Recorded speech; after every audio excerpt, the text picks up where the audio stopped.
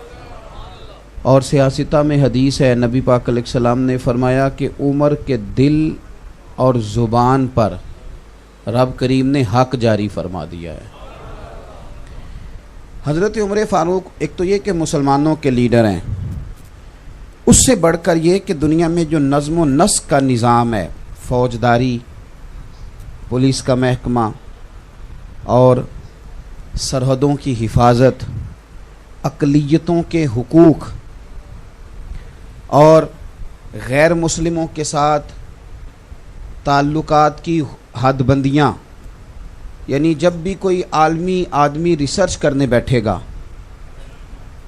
تو وہ جب دنیا کے اندر کسی نظام کے وضع ہونے کے بعد اس نظام کے کامیابی سے چلنے کو دیکھے گا تو انشاءاللہ تعالی وہ جن لوگوں کو پہلی صفوں میں جگہ دے گا ان میں سیدنا فاروق اعظم رضی اللہ تعالیٰ عنہ بھی شامل۔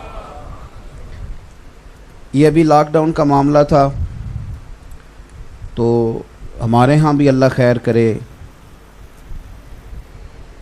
اس دفعہ بڑا جدید نظام بنایا گیا کہ آپ کا شناختی کارڈ رکھ لیا جائے گا، نمبر، اور پھر آپ پہ پیسے آئیں گے اور پھر آپ لائن میں لگیں گے، اور پھر اس کے بعد یہ ہے کہ دیکھیں گے کیا کرنا ہے۔ پھر اس کے باوجود بھی پتہ چل گیا کہ 12,000 ملنا تھا، لیکن وہ اصل آدمی تک پہنچتے پہنچتے کئی دفعہ 8,500 رہ گیا، کئی دفعہ 9,000 بچا ہے۔ یہ چیزیں ہوتی نہیں، لیکن اس دفعہ بھی امریکہ نے یہ کیا کہ انہوں نے کہا کہ خود سے ہمیں نہیں پتا کہ کون بندہ نوکری پہ جا رہا تھا اور اب نہیں جا رہا، تو وہاں لوگوں نے جب بتایا کہ میں فارغ بیٹھا ہوں تو گھروں کی خود اندر دروازے تک رقم آنے لگی، لوگ اپنے معاملات کو چلانے لگے۔ بہت ساری جگہوں پہ یہ ہوا، بچوں کے وظیفے چلتے ہیں۔ یہ قاعدہ سب سے پہلے جس بندے نے متعارف کرایا وہ سیدنا فاروق اعظم ہے۔ آج جو لوگ ہمیں سبق پڑھاتے ہیں نا مسلمانوں کو کہ جناب اس طرح انسانی حقوق کا تحفظ کریں، انہوں نے تو انسانیت سیکھی ہی مسلمانوں سے۔ حضرت عمر فاروق ایک زمانہ تو مسلمانوں پہ وہ تھا نا جب حالات بڑے خراب تھے، پھر اللہ تعالیٰ نے آسانی عطا کی۔ حضرت عمر کے زمانے میں بڑا مال آیا اور جناب عمر رویا بھی کرتے تھے، فرمایا کرتے تھے یہ فتنہ میرے لیے رہ گیا تھا، اتنا مال آ گیا میرے لیے رہ گیا تھا فتنہ، اس آزمائش میں نہیں رویا کرتے تھے۔ لیکن جب مال آ گیا تو جناب عمر فاروق نے فرمایا کہ بھائی جب کوئی جس بچے کی ماں اسے جب تک دودھ پلاتی ہے تو بچے کی خوراک کا کوئی خرچ نہیں ہوتا، تو جب اماں دودھ چھڑوا دے گی اب بچے کو خرچ کی ضرورت ہے، تو اب ہم اس طرح کریں گے کہ بچے کا خرچہ لگا دیں گے، اور جب تک اس کی تعلیم جاری ہوگی ہم اسے خرچ دیں گے۔ یہ مجلس شورا نے فیصلہ کر دیا، پارلیمنٹ نے فیصلہ کر دیا، حضرت عمر نے نافذ کر دیا۔ جناب فاروق اعظم رضی اللہ تعالیٰ عنہ ایک گلی سے گزرے تو ایک بچہ رو رہا تھا، کچھ گھنٹوں کے بعد دوبارہ گزرے تو بچہ ابھی بھی رو رہا تھا۔ دروازے پہ دستک دی، گھر میں صرف عورتیں تھیں، کوئی باہر تو نہ آیا، تو انہوں نے دروازے سے پوچھا کہ کون ہے، تو کہا میں عمر ہوں۔ بچہ کیوں رو رہا ہے؟ نہ میں مسافر ہوں، گزر رہا تھا، تو یہ بچہ کیوں روتا ہے؟ تو خاتون کہنے لگی ہم غریب لوگ ہیں تو ہمارا دل ہے بچے کا وظیفہ لگ جائے، تو بچہ جب تک دودھ پیتا رہتا ہے عمر وظیفہ نہیں لگاتے، تو بچہ تو ابھی ہمارا 1.5 سال کا ہے پر اس کی اماں دودھ چھڑوا رہی ہے، آج پہلا دن ہے تو وہ دودھ کے لیے رو رہا ہے، تو ہم اس لیے دودھ چھڑوا رہے ہیں، چلو وظیفہ لگ جائے۔ سیدنا فاروق اعظم مسجد میں پہنچے اور شیر خدا مولا کائنات علی المرتضیٰ آپ فرماتے ہیں عمر کبھی اس ستون کے ساتھ لگ کے سنے جی میری بات، اللہ آپ کو جزا دے، میں تو پہلے ہی بڑا بزدل آدمی ہوں، آپ نے پھر بولنا شروع کر دیا۔ تو توجہ کرے میری بات پہ. ہوتے ہیں نا جی بہادر خطیب, جو مرضی بھی ہوتا رہے وہ لگے رہتے ہیں اپنے کام. تو بزدل بندہ, کوئی بندہ ذرا بولے تو توجہ ادھر چلی جاتی ہے کہ اس کو کیا ہو گیا ہے. میری بات پہ غور کریں. حضرت علی المرتضیٰ فرماتے ہیں کہ عمر کبھی اس ستون سے لگ کے روئیں, کبھی اس ستون سے لگ کے روئیں. تو میں نے قریب جا کے پوچھا کہ کیا ہوا؟ تو فرمانے لگے, علی میں کہیں ظالم تو نہیں ہو گیا کہ میری وجہ سے مائیں اپنے بچوں کا دودھ جلدی چھڑوانے لگ گئی ہیں کہ دودھ بچہ چھوڑے گا تو عمر وظیفہ لگائے گا. تو حضرت علی المرتضیٰ شیر خدا کہتے ہیں 2 منٹ ہم دونوں نے غور کیا. تو میں نے کہا عمر آج تو میٹنگ رہنے دے, آج تو اختیار ہی استعمال کر. تو فاروق اعظم ممبر پہ کھڑے ہوئے, فرمایا کوئی ماں اپنے بچے کا دودھ نہ چھڑوائے. عمر کا اعلان ہے کہ بچہ پیدا ہوتے ہی وظیفہ شروع کر دیا جائے گا. تو اس شخص نے معاشرت دی. اب آپ یقین کریں کہ ہمارے ہاں جو کوئی گھسا پٹا آدمی وزیر رہ جائے نا 4 دن, تو نئی آنے والی حکومت اس کو باہر سے بلا کے اس کی خدمات حاصل کر لیتی ہے کہ تو ہی ہمارا وزیر خزانہ بنے گا تو ہم بچیں گے, اس لیے کہ تیرا تجربہ اچھا ہے. گھسا پٹا آدمی. ملت کے جوانوں غور کرو نا کہ چند روز جس آدمی نے ملک کی معیشت کو دیکھا ہے, معاشرت کو دیکھا ہے, اس کو پتہ ہے کہ مجھے سبسڈی کہاں دینی ہے, ٹیکسز کتنے لگانے ہیں, کس طبقے کے اوپر بوجھ بڑھانا ہے, اس آدمی کو لوگ اتنی اہمیت دیتے ہیں, سیمینار کرتے ہیں, 1.5-2 گھنٹے بیٹھ کر باقاعدہ ہمارے وزیر لیکچر دیتے ہیں, اور اس کے باوجود بھی معیشت ٹھیک نہیں ہوتی. تو چاہیے نہیں تھا کہ 1 محرم کو سارے وزیروں کو بٹھا کے سیدنا فاروق اعظم کی باتیں بتائی جاتی اور وہ معاشرت کھولی جاتی اور بتلایا جاتا کہ یہ جناب آپ ملاحظہ کریں کہ اللہ تبارک و تعالیٰ نے اس شخص کو کتنی فراست عطا فرمائی. حضرت عمر فاروق ایک بہترین رہنما کا نام ہے. اب تو ہمارے بچے تیزی سے M Phil P H D کرنے لگے ہیں, تو بہت ساری چیزیں ان کے سامنے کھلنے لگ گئی ہیں بڑی تیزی سے. اور ابھی بھی جو لوگ اس بات پر غور کر رہے ہیں کہ انسانوں کے اندر دولت کی تقسیم صحیح کس طرح ہو سکتی ہے, امیر امیر تر نہ ہو اور غریب غریب تر نہ ہو تقسیم, تو ان کو سب سے پہلے یہ سیدنا فاروق اعظم کو پڑھنا پڑے گا. تو حضرت عمر فاروق رضی اللہ تعالیٰ عنہ انسانیت کے رہنما کا نام ہے. انسانیت. اب تو خیر ہمارے وزیر ہمیں مشورہ دیتے ہیں نا, ہم نے چرچ میں نماز پڑھی ہے تو تم بھی کوشش کرو, دل بڑا کر لو. تو آپ بھی کوشش کریں, مہربانی کریں کہ 2-4 تعریفیں آپ حکومت کی کسی بندے کی کر دیں, پتہ چل جائے آپ کا دل بہت بڑا ہے. سارے کام حکومت غلط تو نہیں نہ کرتی, تو حکومت تھوڑی تعریف کر دی جائے, اپوزیشن کر دے جناب یہ کام آپ کے ٹھیک ہے کر دے, لیکن یہاں تیار نہیں ہوں گے. مذہبی لوگوں سے کہیں گے تم دل بڑا کرو اور ایک دوسرے کی تعریف کرو, حالانکہ یہاں ماحول اتنا کٹھن نہیں ہے جتنا بتایا جاتا ہے. بہرحال بات لمبی نہ ہو جائے, سمیٹنا چاہتا ہوں. ایک نابینا آدمی تھا یہودی, مسلمانوں کو جزیہ دیتا تھا, ٹیکس دیتا تھا, اقلیت تھا وہ. تو حضرت عمر فاروق ایک دن گزر رہے تھے اس شہر سے جہاں وہ بستا تھا, تو وہ بھیک مانگ رہا تھا, بڑھاپا آ گیا تو بھیک مانگ رہا تھا. تو آپ نے اس کو پہچان لیا تو فرمایا تو فلاں بن فلاں نہیں, مجھے جزیہ دینے آتا تھا. اس نے کہا میں وہی ہوں اور میں یہودی ہوں. تو آپ نے فرمایا یار تو بھیک کیوں مانگ رہا ہے؟ تو کہنے لگا کہ جب تک میں تندرست تھا, پیسے کماتا تھا اور میں ٹیکس بھی دیتا تھا, جزیہ بھی دیتا تھا, اب میں بوڑھا ہوں, اپنے خرچے نہیں پورے ہوتے تو مانگ کے خرچے پورے کرتا ہوں. میں نے کہا کہ وہ انسانیت کے مسیحا تھے. سیدنا فاروق اعظم نے اسے گھوڑے کی پشت پہ بٹھا لیا اور آپ وزیر خزانہ کے پاس لے گئے. فرمانے لگے جب تک یہ ٹھیک تھا ہمیں جزیہ دیتا تھا, اب جب تک یہ بیمار رہے گا ہم اسے خرچہ دیتے رہیں گے. اس کا یہودی کا خرچ میں ہمیں آپ انسانیت کا سبق پڑھاتے ہیں. ہمیں اسرائیل بتائے گا کہ انسانیت کیا ہے, ہمیں انڈیا بتائے گا کہ انسانیت کیا ہے, ہمیں بتایا جائے گا کہ انسانیت کیا ہے. انسانیت کے حسن نے تو اگر کہیں سے جنم لیا ہے تو وہ میرے رسول کے غلاموں کے طریقے سے جنم لیا ہے, ہمیں بتایا جاتا ہے. اور چونکہ بہت سارے لوگوں کی بہت ساری مجبوریاں ہوتی ہیں, بہت سارے لوگوں کی بہت ساری مجبوریاں, کچھ لوگوں کی مجبوری ہوتی ہے کچھ لوگوں کی تعریف کرنا, کچھ لوگوں کی مجبوری ہوتی ہے کچھ لوگوں کے ساتھ مل کے بیٹھنا. تو عرب امارات بیچاروں کی مجبوری بن گئی, عیاشیاں تھوڑی کم ہو گئی تھیں, پہلے کیا تم نے تھوڑی عیاشی کی ہے، تم نے منی یورپ بنا دیا دبئی کو. اب تمہیں خیال آیا بہت سارے فلسطینیوں کی لاشوں پر تم نے دھما چوکڑی شروع کر دی اور تم نے اسرائیل کے ساتھ اس کے ساتھ گٹھ جوڑ کر لیا. اللہ آپ کو جزائے خیر دے جی. اب آپ ذرا تشریف رکھیے گا، چند باتیں کرنی ہیں میں نے. میرے عزیز، تھوڑا تھوڑا اپنے ذاتیات سے اٹھیں اور سوچیں کہ کتا مر گیا کسی علاقے کا تو وہاں بریکیں لگ گئیں اور لوگوں نے پتہ کرنا شروع کر دیا، تحقیق ہوگی مر کیوں گیا ہے.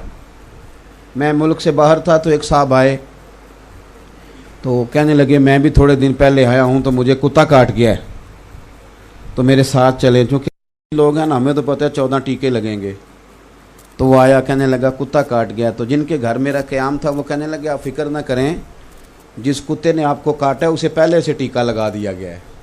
تو یہاں سارے بندوبست پہلے کر دیے جاتے ہیں. اب وہ کاٹے بھی تو کسی کو کوئی تکلیف، تو کتے کا لوگ اتنا خیال کریں گے، اسے ویکسینیشن کریں گے، اس کا پورا خیال کریں گے. لیکن اسرائیل کی بچیاں، فلسطین کی بچیاں مار دی جائیں، کاٹ دی جائیں، اور اگر کوئی اس بارے میں بات کرے کوئی مذہبی آدمی تو لوگ کہتے ہیں سیاست کر رہا ہے. اور میاں یہ وہ والی سیاست ہے جو اگر تم کرو تو تمہیں نفل عبادت سے زیادہ ثواب دیا جائے گا اگر تم کسی مسلمان کے حقوق کی بات کرو. تو سب سے پہلے حضرت عمر فاروق کے حوالے، اور ذرا سن لیں، مہربانی فرمائیں، یاد رکھ لیں اچھی طرح یہ بات کہ حضرت عمر، یہ ہمارے ہاں نا اب محبت کا لوگوں نے ترجمہ یہ کیا ہے کہ محبت مانا اس کا ہے کہ دوسرے کی نفی کریں تو محبت ہوتی ہے.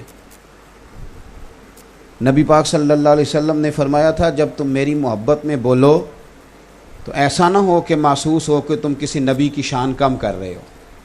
اس لیے اعلیٰ حضرت فرمایا کرتے تھے یہ نہ کہو کہ شان یوسف جو دبی تو وہ بھی اسی در پہ دبی، بلکہ کہا کرو شان یوسف جو بڑی تو وہ بھی اسی در سے بڑی. تو ایسا نہ کریں، کبھی بھی ایسا محسوس نہ ہو کہ آپ صحابہ کی بات کرنی شروع کر دیں تو یوں محسوس ہو کہ آپ اس طرح بات کر رہے ہیں کہ آپ کو اہل بیت نبوت بھول ہی گئے ہیں. یاد رکھنا ایمان بچے کا ہی اس کا کہ جس کے سینے میں میرے مصطفیٰ کی اولاد کا پیار ہوگا، باقی تو ایمان ضائع ہو جائے گا. لیکن یہ شرط نہیں کہ آپ کسی صحابی کا تذکرہ ہی نہ کریں، ساری زندگی یہی کہتے رہیں کہ میں اہل بیت نبوت کا نوکر ہوں. تو بھئی آپ، اور اب تو خیر ایک اور بڑی بات ہو گئی ہے، ایک فرق لوگوں نے شروع کر دیا، کہتے در والے اور نے تے گھر والے تے تیری کنے ڈیوٹی لائی ہے نکھیڑن دی. اپنی بھی حیثیت کا تعین کرنا، کاکا تو کیا ہے؟ در والے گھر والوں کا جو فرق کر رہا ہے تو بھی تو بولنا، تو کیا ہے؟ اپنی بھی حیثیت کا، تیری حیثیت ہے کہ تو تعین کرے گھر والا کون ہے اور در والا کون ہے. کس طرح کی بات کر؟ سیدہ عائشہ صدیقہ تمہیں در والی نظر آتی ہیں؟ آپ صوفیاء کے ماننے والے حضرت مجدد الفسانی، اتنا بڑا صوفی بھی دوبارہ آئے گا دنیا میں. شیخ احمد فاروق سرہندی فرماتے ہیں میں ختم شریف پڑھتا تھا. سویرے پڑھیے گا حضرت عمر فاروق کا ختم شریف، ان کا بھی یہ سال ثواب ہوتا ہے. حضرت مجدد صاحب کہتے ہیں میں سال ثواب کرتا تھا، ختم شریف پڑھتا تھا، اہل بیت کے نام لیتا، خلفاء کے نام لیتا، عشرہ مبشرہ کے نام لیتا، صرف نہ مطلب مجھ سے رہ جاتا حضرت عائشہ صدیقہ کا نام، میں ان کا نام لے کے سال ثواب نہیں کرتا تھا. فرماتے ہیں مجھے ایک رات خواب میں مدینے والے رسول کی زیارت نصیب ہوئی. پتہ ہے حضور نے کیا فرمایا؟ فرمایا شیخ احمد تمہیں پتہ ہے میں روٹی عائشہ کے گھر کھاتا ہوں، تمہیں پتہ ہے میں کھانا ادھر جا کے کھانا پسند کرتا ہوں اور تو میری عائشہ کا نام ہی نہیں لیتا دعا میں. تو فرماتے ہیں کہ میں نے اس کے بعد تحیہ کیا. اب میں بات شروع یہاں سے کرتا تھا کہ سیدہ خدیجہ، سیدہ عائشہ. تھوڑی احتیاط کریں، ہماری حیثیت کیا ہے؟ ہماری کیا حیثیت ہے؟ ہم فیصلہ کرائیں گے صحابہ اور اہل بیت کے بیچ. اپنے نظریات کو مضبوط کریں، اپنے عقائد کو مضبوط کریں. امام حسن اور امام حسین کی عظمت ایمان ہے، لیکن یاد رکھنا حضرت عثمان غنی ان کے خالو ہیں، اور وہ والے خالو ہیں کہ ان دونوں کو تلواریں دے کے نا مولا علی نے حضرت عثمان کے دروازے پہ کھڑا کر دیا تھا. آپ اس بندے کی شان سمجھتے ہیں کہ جس کی حفاظت کے لیے حسن اور حسین کھڑے ہیں تلواریں لے. آپ مقام کو سمجھیں، حضرت سیدنا عثمان غنی رضی اللہ. تو صحابہ کا اکرام کریں، اہل بیت نبوت کا اکرام کریں. بات چونکہ لمبی نہیں کرنی، قرآن مجید نے کہا محمد الرسول اللہ، محمد صلی اللہ علیہ وسلم اللہ کے رسول ہیں. والذین معہ اشداء علی الکفار، اور جو ان کے ساتھ والے ہیں وہ کافروں پہ سخت ہیں، کافروں پہ رحماء بینہم، اور آپس میں رحم دل ہیں۔ قرآن کہہ رہا ہے وہ آپس میں رحم دل ہیں، تو کہہ رہا ہے آپس میں دشمن تھے۔ قرآن مجید فرماتا ہے کہ صحابہ اور اہل بیت حضور کے سارے صحابہ، الذین معہ کے لفظ ہے نا، سارے ساتھ والے آپس میں رحم دل ہیں۔ تو میاں تجھے کہاں سے اختلاف نظر آ گیا؟ اور پھر ایک اور بات یاد رکھنا، تو بڑا محب ہو کہ اگر کبھی یہ سوچے نا کہ میں صحابہ کی بات کروں اور اہل بیت کی نہ کروں، اور اہل بیت کی کروں تو صحابہ کی نہ کروں، تو یاد رکھنا ابا اور چچا کی کبھی لڑائی ہو بھی جائے نا، بھائی اگر کبھی آپس میں ناراض ہو بھی جائیں، تو بیٹا اگر بولے نا باپ کی حمایت میں اور چچا کے خلاف کوئی بات کرے، تو ابا کہہ دیتا ہے جس کی حمایت میں وہ بول رہا ہوتا ہے کہ پتر تو چپ کرے، ساڈا بھراواں دا معاملہ ہے، تیرا کوئی حق نہیں ہے اس میں بولنے کا، تیرا کام، حالانکہ وہ ابا کی حمایت میں بولا تھا، پر ابا کہنے لگے پتر تیرا کام، یہ ہمارا بھائیوں کا معاملہ ہے، ہم دونوں برابر کے، ہم جانے ایک دوسرے سے بات، تیرا حق بنتا۔ تو بھئی اگر ان کے کوئی مشاجرات ہوئے بھی تو میرا اور آپ کا حق بنتا، اب بات کو سنیں اور اچھی طرح دل میں جگہ دیں۔ قُل لَا أَسْأَلُكُمْ عَلَيْهِ أَجْرًا إِلَّا الْمَوَدَّةَ فِي الْقُرْبَى، قرآن نے نص بیان کر دی، محبوب اپنے غلاموں سے کہہ دو کہ میں تبلیغ رسالت پر تم سے کوئی اجر نہیں مانگتا، إِلَّا الْمَوَدَّةَ فِي الْقُرْبَى، اگر کچھ کرنا ہے تو میرے قریبیوں سے پیار کرتے رہنا۔ میں آپ کو ایک بات عرض کروں، پیار جو ہوتا ہے نا وہ اپنا روپ خود اختیار کرتا ہے، وہ اپنا روپ خود اختیار کرتا ہے۔ 5,000 روپیہ 10 محرم کو کسی مسجد میں بڑی نیکی کر کے لنگر میں آپ نے دے دیا تو امام حسین کا پیار پورا ہو گیا، ختم ہو گئی بات۔ چودھری صاحب تو جا کے دیکھتے بھی نہیں کون سی پک رہی ہے امام حسین کے نام کی، ہاں نہیں دیکھتے۔ آپ دوستوں کے لیے جب دعوت پکاتے ہیں تو آپ ہوٹل تلاش کرتے ہیں، مرضی کا آرڈر دیتے ہیں، اور امام حسین کے نام کی نیاز آپ نے پکائی ہے تو آپ کا تو لنگر کے معاملے میں وہ رویہ نہیں ہے جو ہونا چاہیے تھا۔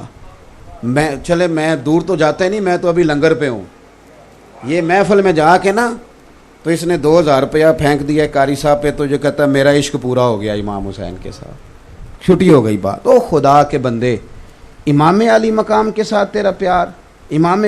میری اماں بالکل پڑھی لکھی نہیں تھی، بالکل پڑھی لکھی نہیں تھی، کھیر پکتی تھی 10 محرم کو، اماں کہتی تھی ٹھوٹیاں بھی ضروری ہیں، اور پھر میری اماں کہتی تھی اس نے لنگر بانٹنا ہے وہ پہلے وضو کر لے، یہ میرے نبی کی اولاد کے نام کا لنگر۔ میں کئی دفعہ دلیلیں دیتا تھا، وہ انہوں نے نہیں پڑھا تھا کسی کتاب میں کئی دفعہ اماں جی یہ وضو نہیں یہ چ ضروری، تو کہنے سی پتر تینوں نہیں پتا، اے حسین پاک دی گل ہے۔ یہاں تو اب ماحول ہی ہمارا رویہ ہی کوئی نہیں، کیفیت ہی نہیں۔ اعلیٰ حضرت فاضل بریلوی رحمۃ اللہ علیہ نے 1000 کتاب لکھی ہے، وہ ارضیات پر بھی بحث کرتے ہیں اور وہ ہمیں جغرافیہ بھی بتاتے ہیں، اور وہ ہر لحاظ میں مسلمانوں کے رہنما ہیں۔ کچھ لوگ کتابیں پڑھتے پڑھتے خشک بھی ہو جاتے ہیں، یہ بھی بڑا نقص واقعہ ہوتا ہے، خشکی رہ جاتی ہے، شعر و سخن کا کوئی ذوق باقی نہیں رہتا۔ اعلیٰ حضرت بریلوی غوث پاک کے نام کا لنگر تھا، غوث اعظم کی شرینی، سمجھ لیں جس طرح اب تو خیر وہ نہیں رہا، پہلے ہوتا تھا کہ وہ شکر پارے لے آتے تھے 11ویں والے دن، لوگ اس پہ ختم ہو مکھانے آ جاتے تھے، تو وہ شرینی تھی تھوڑی سی غوث پاک کے نام کی، ختم شریف ہو گیا اس پہ، تو اس کا ایک ٹکڑا زمین پہ گر گیا۔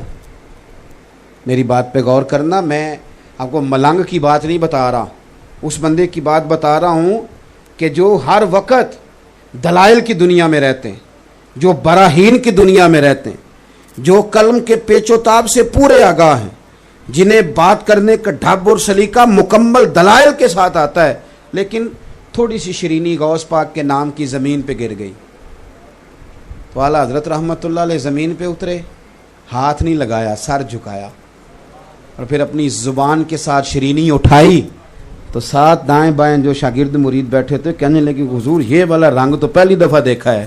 آپ فرمانے لگے جو تم نے پہلے سارے رنگ دیکھے ہیں وہ اسی رنگ کا صدقہ ہے، یہ اسی رنگ کا صدقہ ہے جو تم نے پہلے سارے دیکھے ہیں۔ کیفیات ہی نہیں ہے۔ حضور کی اولاد کی تو بات کرے، نبی پاک کی اولاد کی۔ حضور مفتی اعظم ہند فرمایا کرتے تھے مجھے یاد نہیں مجھے یاد نہیں کہ میں نے کبھی حضور کی اولاد کا نام بغیر وضو کے زبان سے ادا کیا ہو. سرکار کی اولاد سے پیار کریں, اہل بیت نبوت کے ساتھ ہمارا رشتہ عقیدت کا ہو, اور ہمارے لب و لہجے سے بات چھلکے کہ ہمیں رسول پاک کی اولاد سے پیار ہے.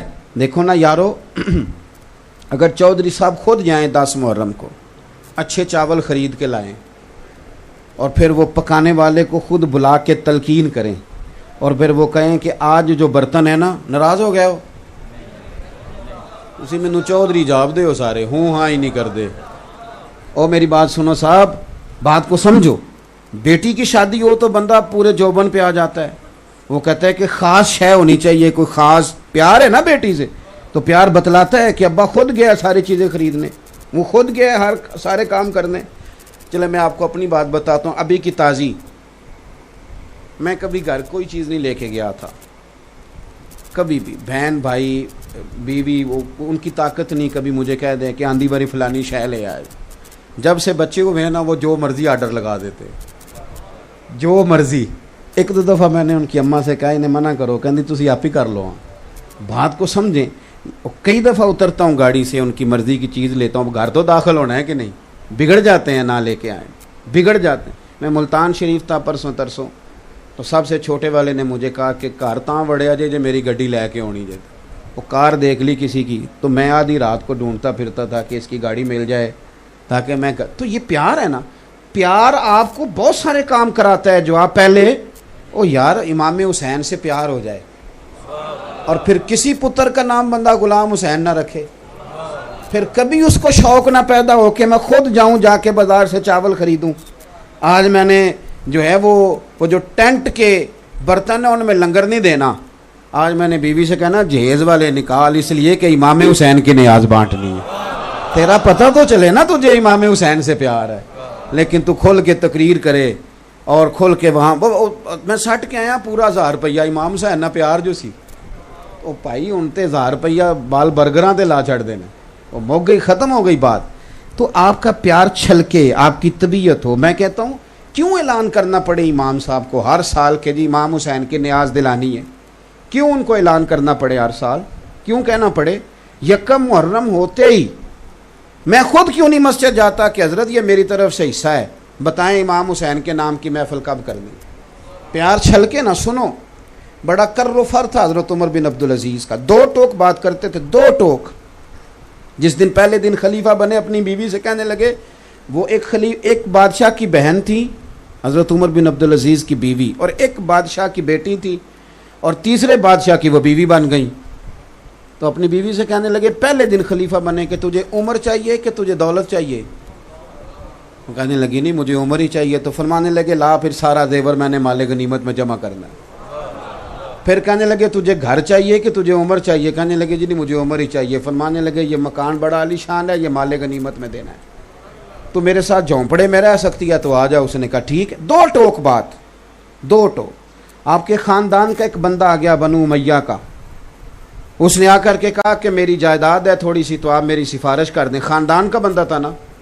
آپ نے وزیر کو بلایا, اور جو باہر حارس کھڑے تھے جن کو آج کل ہم باڈی گارڈ کہتے ہیں, یہ بھی شوق ہے. اب تو پیروں مولویوں کو بھی لگ گیا ہے کہ 2-4 گن مین ہو تو پتہ چلتا ہے بندہ کو تگڑا آیا ہے. یہ تو اب مذہبی لوگوں میں بھی آ گیا. تو وہ جو باہر حارسین کھڑے تھے, پہرے دار کھڑے تھے, حضرت عمر بن عبدالعزیز نے ان کو بلایا. فرمایا یہ میرے چاچا کا بیٹا اندر کیسے آیا؟ میں نے کہا حضور آپ کے چچا کا بیٹا ہے. فرمایا ساری دنیا اندر آ جائے, میرے خاندان والے کو سفارش لے کے آئیں تو انہیں اندر نہ آنے دینا, اس لیے کہ یہ خاندان کی حکومت نہیں, یہ رسول اللہ کے نام کی حکومت ہے. خبردار کوئی بندہ قریب نہ پھٹکے. اتنا تگڑا بندہ, اتنے بڑے اصول قاعدے. بچوں کو کہہ دیا کہ اگر تم میرے ساتھ گزارا کر سکتے ہو روکھی سوکھی پہ تو کرو, نہیں تو یہ دروازہ کھلا ہے نکل جاؤ. ساری دلیریاں, چودراہٹیں, کہانیاں اپنی جگہ. لیکن حضرت عبداللہ بن حسن یہ امام حسین کی اولاد میں سے ہیں, امام حسن کی اولاد میں سے.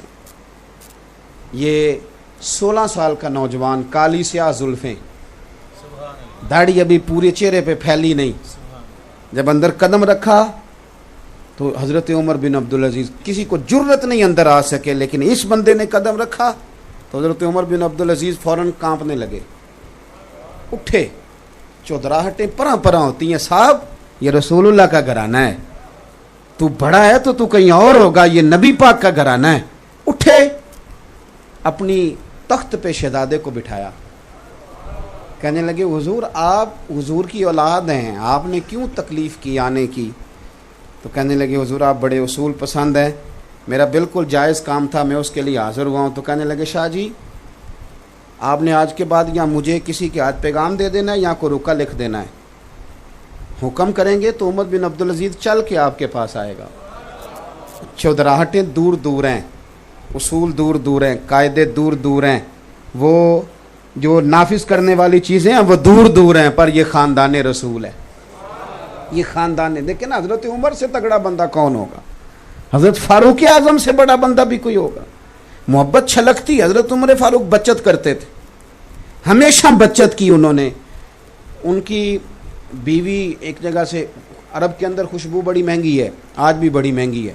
مسجد نبوی شریف میں سونے والی دکان کے ساتھ خوشبو والی دکان, جتنا کرایہ وہ دیتا ہے اتنا کرایہ یہ خوشبو والا دے, بڑا مہنگا کام ہے خوشبو.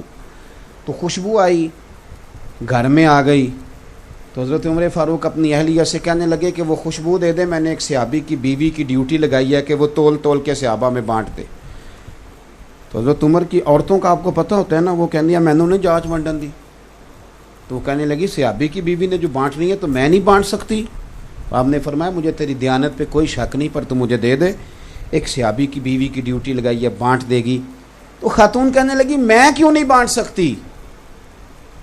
تو جناب عمر فرمانے لگے تیرے بانٹنے پر مجھے اعتراض نہیں, لیکن جب تو بانٹے گی تو خوشبو تیرے دوپٹے کو بھی لگے گی, تو میں نہیں چاہتا کہ بٹتے ہوئے جو تیرے دوپٹے کو لگ جائے قیامت کے دن مجھے اس کا بھی حساب دینا پڑے. اتنا محتاط بندہ ہو, اتنی بچت کرنے والا, اتنا باریک سوچنے والا. اور کیفیت کیا ہے کہ 2 حلے آئے, میں بات سمیٹ رہا ہوں, 2 حلے آئے, جبے بہت سارے اکٹھے ہو کے آ گئے ملک شام سے, بڑے حسین. تو جناب عمر فاروق نے نا بانٹ دیے لوگوں میں. سادہ کپڑا پہنا ساری زندگی, صحابہ نے کہا کرتا بدلو تو ناراض ہو گئے, بچت کرتے تھے. حلے آئے ملک شام سے تو صحابہ میں بانٹ دیے, سب کو دیے, امام حسن حسین کو نہیں دیے. اب ہلکی ہلکی باتیں چل جاتی ہیں نا, پر شیر کی مونچھ کو ہاتھ لگانا بڑا مشکل کام ہوتا ہے. دائیں بائیں تو باتیں چلیں, پر جناب عمر کے سامنے بندہ کوئی نہیں آیا, طاقت ہی نہیں کسی کی. جہاں شیطان نہیں آتا وہاں کسی کی طاقت کیا, کوئی آیا ہی نہیں, کوئی شخص نہیں آیا.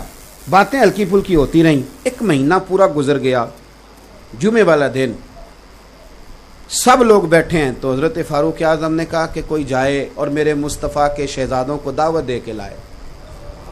دونوں شہزادے آئے تو سیدنا فاروق اعظم نے ممبر پر 2 جبے رکھے تھے, بہترین ان کے اوپر کام ہوا, بہترین کڑھائی, شاندار تیاری, کمال کا کام ان پر ہوا. کسی مینا گر نے خوب کام کیا.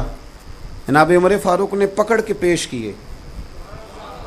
حضرت عمر فرمانے لگے جبے پہلے بھی آئے تھے, صحابہ کو ملے تھے, وہ سب کے لیے ٹھیک تھے, پر حسن حسین کے قابل تو نہیں تھے نا.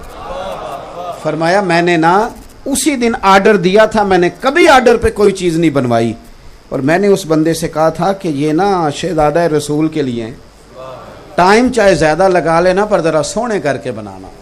یہ حضور کی اولاد کو ذرا پیار, تیری نسل پاک میں ہے بچہ بچہ نور, تو ہے عین نور تیرا سب کا.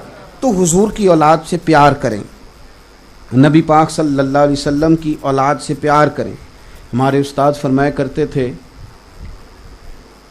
کہ کسی سید کا بچہ تمہارے پاس پڑے نا تو بڑی مجبوری بن جائے نا کبھی, اس کو کوئی تھپکی دینے کی, تھپکی مارنے کی نہیں, تھپکی, تو فرمانے لگے سوچ لینا کہ سید کے کپڑوں کو مٹی لگ رہی ہے اور میں مٹی جاڑ رہا ہوں. اس سے زیادہ تمہارا کوئی ذہن, ادب, پیار, وارفتگی, کوئی جگہ تو ایسی ہو جہاں بندے کو جھکنا آتا ہو, جھکنا آتا ہو. اور میرے اعلیٰ حضرت سے کسی نے پوچھا سید اگر گناہ گار ہو, کچھ نیک لوگوں کو بخار بھی چڑھ جاتا ہے نا نیکی کا, تو اس طرح کے سوال بھی پوچھنے لگ جاتے ہیں کہ سید اگر گناہ گار ہو. تو وہ اعلیٰ حضرت تھے فاضل بریلوی, فرمانے لگے یہ بتاؤ کہ قرآن پاک کا صفحہ اگر کیچڑ میں گر جائے تو پھر کیا کرنا ہے؟ کو نہیں سمجھ آئی آپ کو؟ صفحہ ہے قرآن پاک کا، گر گیا کیچڑ میں، اب آپ کیا کریں گے؟ پیر رکھ کے گزر جائیں گے؟ اس نے کہا جی توبہ توبہ، میں تو اسے اٹھاؤں گا، دھوؤں گا، خوشبو لگاؤں گا، چوموں گا، اونچی جگہ رکھوں گا۔ تو فرمانے لگے بس سمجھ لے یہ بھی قرآن کا صفحہ ہی ہے، اگر کوئی مٹی لگ گئی ہے نا تو اس پہ پیر نہیں رکھا جا سکتا، اس کا اکرام کیا جائے گا، اس کا احترام کیا جائے گا، اس سے محبت کی جائے گی۔ تو ہماری آنے والی نسل، یہ کچھ لوگ ہیں جو خانقاہوں سے منسلک ہیں یا کچھ کسی اللہ والے کے پاس اٹھتے بیٹھتے ہیں، باقی ہمارے ہاں یہ مزاج ختم ہوتا جا رہا ہے کہ آل رسول کا، سادات کا، مشائخ کا ہم نے احترام کرنا ہے۔ یہ آہستہ آہستہ چیزیں ختم ہوتی جا رہی، ان کو دوبارہ لائیں، اپنے شیڈول میں شامل کریں، اپنے بچوں کو یہ چیزیں بتلائیں۔ اور یہ جو آداب ہوتے ہیں یہ لوگوں کو حدود میں بند کرتے ہیں، جو بندہ ادب نہیں کرتا وہ بے حد ہو جاتا ہے، اور جو لوگ حدود سے باہر نکل جاتے ہیں، جو سید کا ادب نہیں کرے گا ابا کا کیسے کرے گا، اماں کا کیسے کرے گا؟ جن لوگوں کو ہم آداب سکھائیں گے وہ پھر انشاءاللہ سب کا ادب کریں گے، ان کا پھر مزاج بن جائے گا ادب کرنے کا، تو زندگی میں ادب والے بنیں۔ کل انشاءاللہ تعالی سیدنا عمر فاروق کا دن ہے، تو اگر آپ کل شام والے لنگر پہ ختم شریف پڑھیں اور بچوں کو کہیں آئے پتر دعا کریں حضرت عمر فاروق کے درجات کی بلندی کے لیے، اور حضور نے فرمایا ہے کہ جب میرا عمر دنیا سے جائے گا تو میرا اسلام روئے گا۔